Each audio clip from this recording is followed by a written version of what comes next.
Yibunei HaMikdash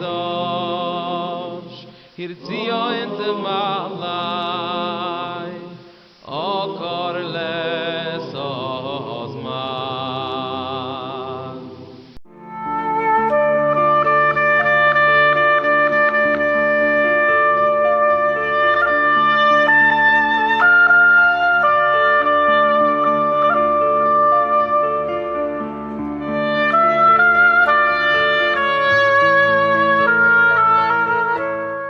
Looking for wisdom that speaks to your heart? Say hello to Rabbi Joseph Kolakowski, the Koblenzer Rebbe. Rabbi Joseph Kolakowski, the Koblenzer Rebbe, brings ancient wisdom to today's world. Each week he dives into the Noam Elimelech, unraveling profound insights from the Parsha. Whether you're deeply versed in Torah study or just beginning your journey, Rabbi Kolakowski's teachings are accessible and inspiring. His unique approach not only sheds light on the text but also offers practical guidance for modern life. So, why not join us and discover the timeless wisdom of the Noam Elimelech? With Rabbi Kolakowski, every Parsha becomes a path to deeper understanding and personal growth. Tune in and let the Koblenzer Rebbe illuminate your week with Torah truths that resonate. Subscribe now to stay inspired and spiritually connected. Shalom and blessings. Welcome to our channel. Every Wednesday, Rabbi Kolakowski, affectionately known as the Koblenzer Rebbe, shares a teaching from the holy Hasidic volume, Noam Elimelech. This week, for Parshas Beshalach, the Rebbe Reb Melech teaches a homily on Exodus chapter 15 verse 26, explaining why the scripture mentions healing when God says he will not place illness upon the Israelites. Let's watch. Alright, Bruchim Aboim, welcome everyone. Every Wednesday we try to learn a little bit from the holy Rebbe Reb Melech from Lejensk, Zechusigel and Chulmein. This week's Parshas Beshalach. The Heilige Rebbe Melech, I remember many tzaddikim, Biala Rebbe, other tzaddikim have actually taught the importance of teaching this particular Torah from the Rebbe Melech. The book of Exodus, it says, Kol machla asher samti b'mitzrayim le'ahasim alecha ki ani Hashem rofecho. All the illness that I placed on Egypt I will not place upon you, because I am the Lord thy healer. Rashi zal hek shebavadek sheleyasim lamal refuah. Rashi asks a good question. If God is not placing the illness upon us, why do we need healing? So it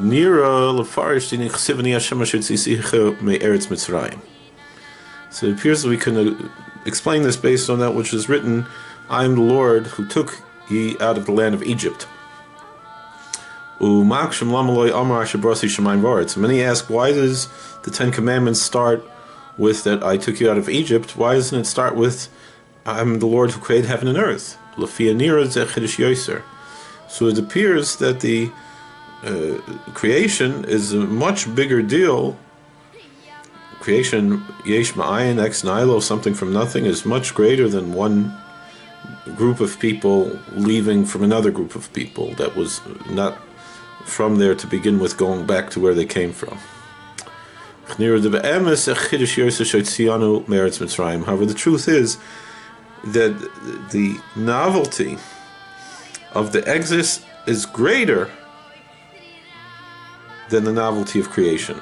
It's a much greater novelty that God took us out of Egypt.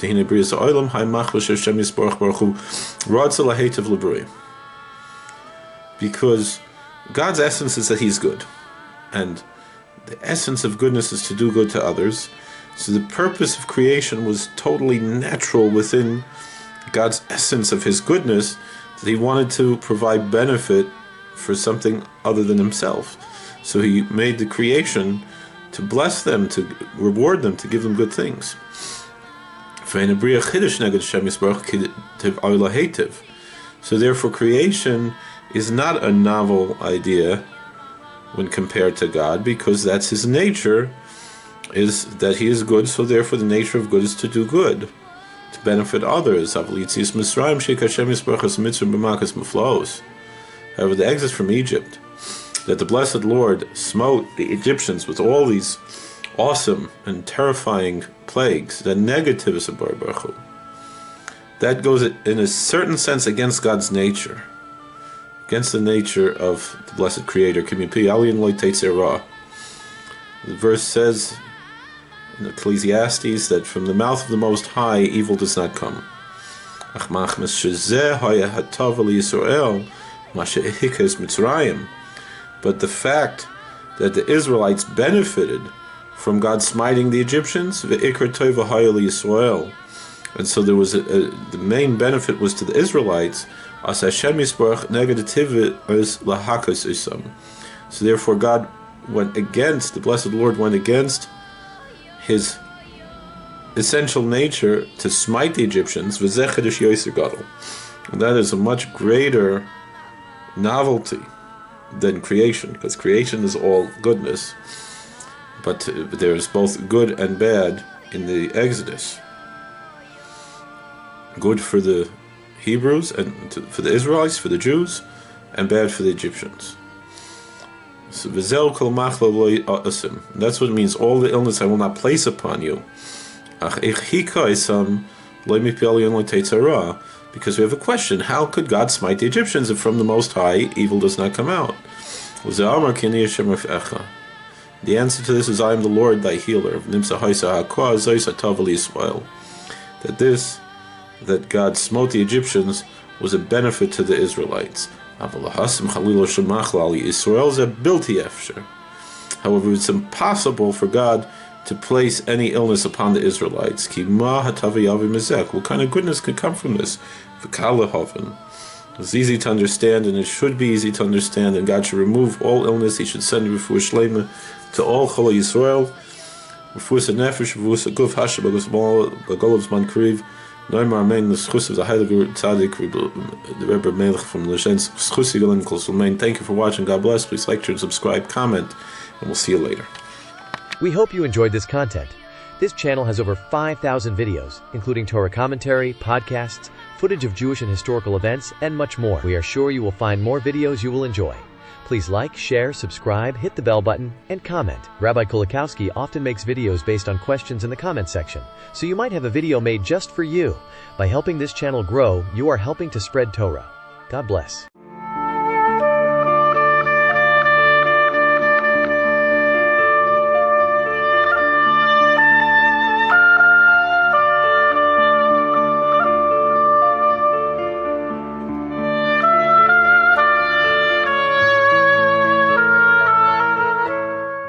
Yibunei HaMikdash Hirtzio ente malai Okor les ozman Yibunei HaMikdash Hirtzio ente malai